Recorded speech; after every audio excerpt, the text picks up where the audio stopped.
Eita, que coisa boa! A Bíblia tem tudo o que a gente precisa. Tá na Bíblia, está começando agora, trazendo um assunto bom, maravilhoso, né, para a gente aplicar na nossa vida, né, para viver uma vida melhor. Basta a gente procurar e ler essa palavra aqui, ó. Leu a palavra de Deus. A palavra de Deus tem tudo para nossa vida, para que a gente saiba dirigir ela. E hoje o Tá na Bíblia trouxe meu primeiro ministério, que é o nosso lar. E a Bíblia fala sobre isso, Rose? Fala sim. A Bíblia fala de tudo. Na verdade, o Senhor nos ensina tudo que um ser humano precisa, tá na Bíblia.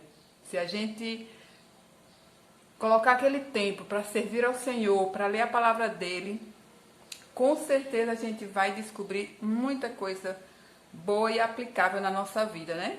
Então hoje eu trouxe algo muito importante, porque a nossa prioridade na nossa vida, em primeiro lugar, é o Senhor. Na verdade, o Senhor já é a prioridade, né? Então, ele tem que estar acima de tudo na nossa vida. E depois disso, o nosso primeiro ministério é o nosso lar. E eu escolhi esse tema hoje para falar com vocês, porque ele é um tema muito importante e vamos dizer que é um tema que está sendo deixado um pouco de lado, né? As famílias estão um pouco se perdendo nesse assunto. Então eu escolhi o capítulo do 1 Timóteo 3, versículo 5. Porque se alguém não sabe governar sua própria casa, terá cuidado da igreja de Deus? Terá cuidado? Saberá cuidar da igreja do Senhor? Isso é o que o Senhor nos diz. Porque se a gente não sabe governar a nossa casa, como é que a gente vai governar a igreja do Senhor? Aí você está falando, mas Rose, aí é para os homens. Não, aqui também é para as mulheres. Porque o Senhor, ele deixou cada um com a sua função. O homem tem a função no lar e a mulher também tem. Então, cabe a nós, mulheres, nós somos responsáveis pela harmonia do nosso lar. Nós somos responsáveis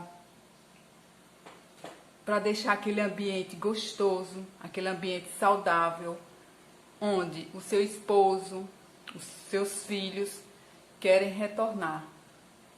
Não é? Porque existe a diferença entre ter uma casa e ter um lar. Casa, ela é alvenaria, ela é feita de alvenaria. Mas um lar é algo onde todas as pessoas, todos os moradores, eles querem retornar no final do expediente, do seu trabalho, da escola. E quando eles chegam, quando esses moradores chegam, o que ele encontra na sua casa? Ele encontra um lar desajustado, ele encontra um lar bagunçado.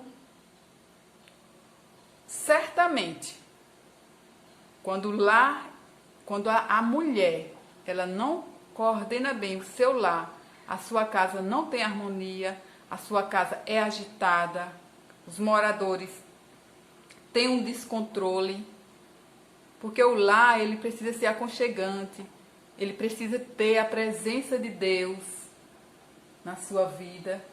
O lar, ele interfere diretamente no comportamento dos moradores daquele ambiente. Então a gente precisa tornar a nossa casa um lar, onde todos querem voltar, onde todos querem estar. Você prepara a mesa, você conversa com a sua família. Então o Senhor, ele nos ensina isso. Porque por mais que as pessoas tenham sucesso no trabalho, tenham sucesso na sua vida pessoal, mas se a sua casa não estiver inteira, se a sua casa não estiver de pé, nada disso vale a pena. Porque quando você chega na sua casa e você vê todo aquele ambiente perturbado, você não vai ficar bem. Então não adianta você estar servindo as pessoas lá fora e a sua casa toda bagunçada. É algo para a gente se pensar, não é verdade? Mas é algo que Deus está falando aqui para a gente. E eu pergunto para você, você tem uma casa ou você tem um lar? Não é difícil de saber. Se você fizer uma leitura no ambiente da sua casa, você vai saber se você está sendo uma boa administradora, se você está cumprindo esse mandamento aqui, essa palavra aqui, mandamento, essa palavra que o Senhor está falando para a gente. Então é importante que a gente realmente pare e pense nisso que o Senhor está falando. Porque o que você vai viver dentro da sua casa, você vai refletir em todos os ambientes que você vai estar. Não só você, como seu filho, seu esposo, sua mãe, seu pai, não sei com quem você mora. Mas a sua casa precisa ser um lar e não uma casa. É isso que o Senhor quer. Se a família não se reúne, se o celular está tomando esse espaço, você tira o celular e temos esse poder nas mãos, mas a gente não usa. É muito pouco usado. Eu confesso que aqui na minha casa eu não tinha, mas a partir do momento que eu comecei a me relacionar com o Senhor,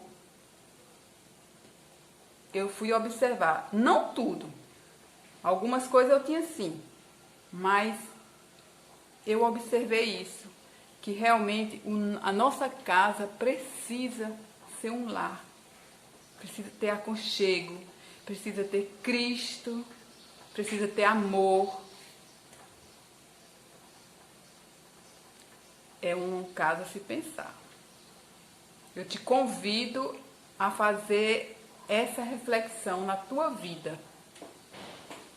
Você meditar no que o Senhor está te falando. Porque é muito importante. Muito importante. Extremamente importante. Pensa nisso. Faz mudança na tua casa. Se tu tem uma casa, torna ela um lar. Aqui eu coloquei uma ilustração de uma moça, colocando flores, o alimento na mesa. Meu primeiro ministério é meu lar. Eu tenho que ser cuidadora. A mulher precisa ser cuidadora. É o que Deus deixou pra gente. É o que Deus deixou pra gente. O lar, pra gente administrar. E você vai ver a recompensa que você vai ter. Quando você transformar a casa em lar, você vai ver os benefícios que você vai trazer para você e para sua família. Medita nisso. Medita nessa palavra. 1 Timóteo 3:5. Não vai para a casa do Senhor. Não vai administrar pessoas se você não sabe administrar a sua casa. É isso que o Senhor, teu Deus, está te dizendo nesta tarde. O Tá na Bíblia vai ficando por aqui. Eu desejo que essa palavra ela entre no seu coração e que faça você refletir e fazer mudanças na sua casa. E perceber que o teu primeiro ministério é o teu lar. É a tua família.